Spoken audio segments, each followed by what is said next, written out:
This is Matt with Mal Express Radio. I have with me Austin of the Undertaking. How are you, man? I'm doing great, dude. Thanks for having us on. We're stoked to be here and stoked to talk about this album and releasing music. Yeah, right on. Great to have you. So the band's new album, Funeral Palms, is out April 30th. What can you tell fans about the upcoming release? First and foremost, man, we're just stoked to be putting out music. I think for us, like I was saying a little bit earlier, we're in our mid-30s and kind of like not supposed to be doing this, like with careers and families and stuff. So being given the opportunity to put out a full-length album and then be able to do that with Solid State's help is like a dream come true. So one, we're just having a ton of fun putting out music, playing music, and sharing it with people. But then two, we're super proud of this album and super proud of how it turned out. We went into the studio to accomplish something special, and we're like pretty stoked on what we were able to do and stoked to be able to share that with people. So being able to announce and release music and stuff, and now for people to be able to consume that music and participate in that art that we created, it's been pretty special for us. How was it working with Joey Bradford of The Used as a producer? We love Joey, man. He's part of our family, so he actually manages us as well. And so there's a lot of ties that we have together. So when our ties go back to about 2019 when he had some downtime with The Used and he was looking to master some music. So we hit him up to master one of our singles. And then our relationship kind of just spun out from there. And then when COVID all shut down, he was supposed to be on tour with The Used and doing stuff. He was able to just hunker down at home. So that we actually went to his studio here in San Diego called the Vibatorium, and that's where we recorded our whole album. So that was super special that all of us in San Diego were able to go together to a studio and write everything in the month that we were there. But yeah, we freaking love Joey, and the dude's one of the coolest dudes in the music industry. And if you ever have a chance to meet him, he's just going to bring a smile to your face because he's got such a positive attitude and such a good outlook on life. How was it having Cove Reber of the band Dead American guest on the album? That was such a special opportunity. Cove and Joey are actually good buddies back from high school, so Cove's from the San Diego area as well. And so we were working on the song, and everything worked out just fine. And we got to that chorus section where we kind of wanted to feature somebody, and it was just like the next logical step to give Cove a call. And so the night that we were recording that album, or that song, Joey gave Cove a holler and was like, yo, what are you up to? And Cove's like, not much. Joey's like, hey, you want to come over to the studio and record a song? And Cove was like, yeah, man, I'm down. So like 20 minutes later, he shows up to the studio. And then like an hour later, we have him doing like all the harmonies and melodies on the chorus that he's on. And then like 20 minutes later, he's gone. And it was like one of those like flash in a pan type of things where it was like, okay, this is so sick to be able to funnel all that creativity into this little moment. And the band recently released a video for the song No Friends. Do you feel like this will give fans a good idea on what to expect on the full length? Yeah, No Friends so we've released 2 songs in advance of Funeral Songs coming out, and both of those songs kind of offer a little bit of a different side of what we're doing on the full length. And No Friends specifically has a little bit of a chorus and there's some like a little bit of a hint of some clean vocals, but for the most part, we're going to be pretty aggressive and pretty in your face on that. Specifically with the music video, we're stoked to be able to finally show people kind of what we look like, especially a lot of people don't know us because of COVID and not playing shows. And we're kind of an ADD band where we're jumping all over the stage and moving around a bunch. And we were really happy with the final product of that music video to be able to kind of harness some of our live energy into that small little room that we were in.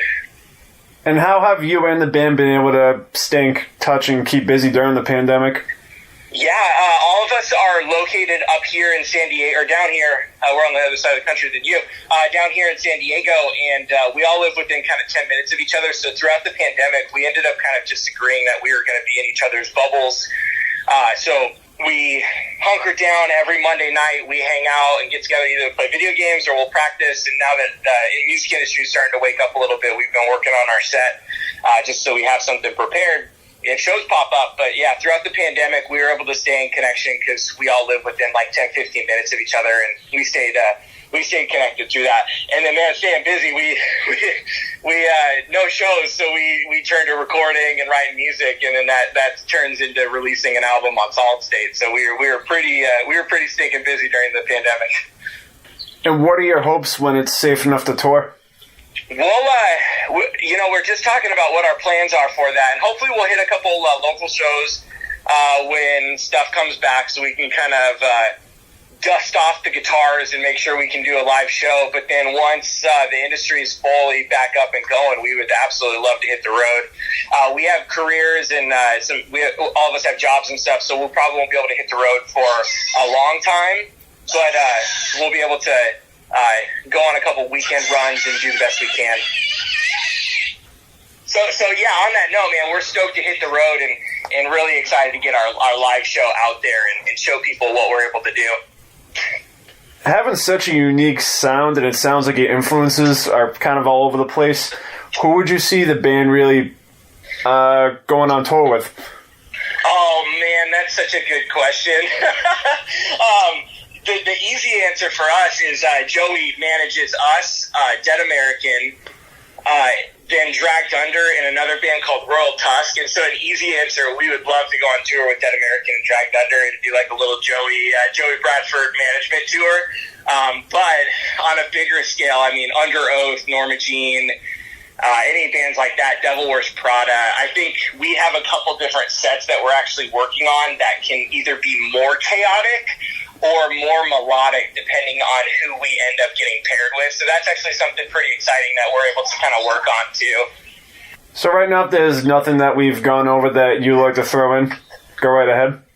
Yeah, this album, like I said before, man, this album is just a dream come true for us. And there was very much this moment of creativity where in the studio we were able to hop in there and in 1 month kind of just demolish our personal bucket list, releasing and recording a full-length album, releasing a full-length album, being able to work with someone like Joey, being able to harness all this creativity, and then now for us to be able to release it on Solid State. And then the next logical step for us, man, is to hit the road and start to show people what we can do in a live setting.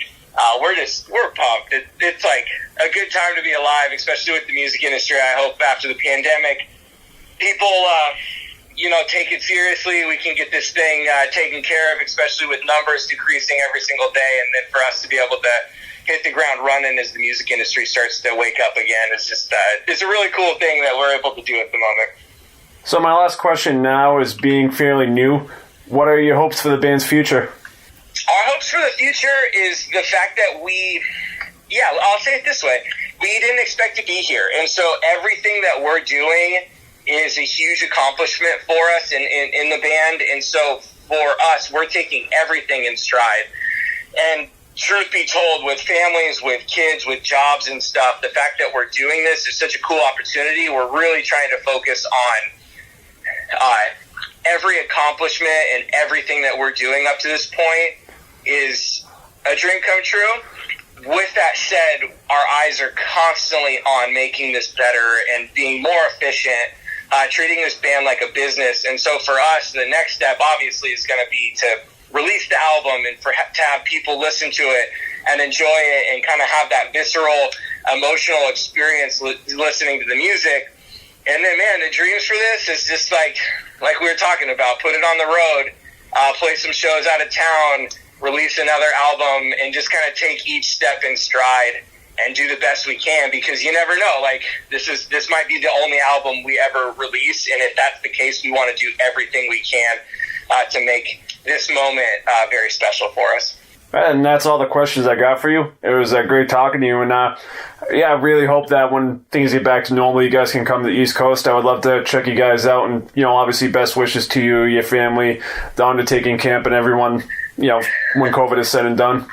Yeah, man, you too. Congrats on the firstborn, and good luck with all that. Hey, thank you so much.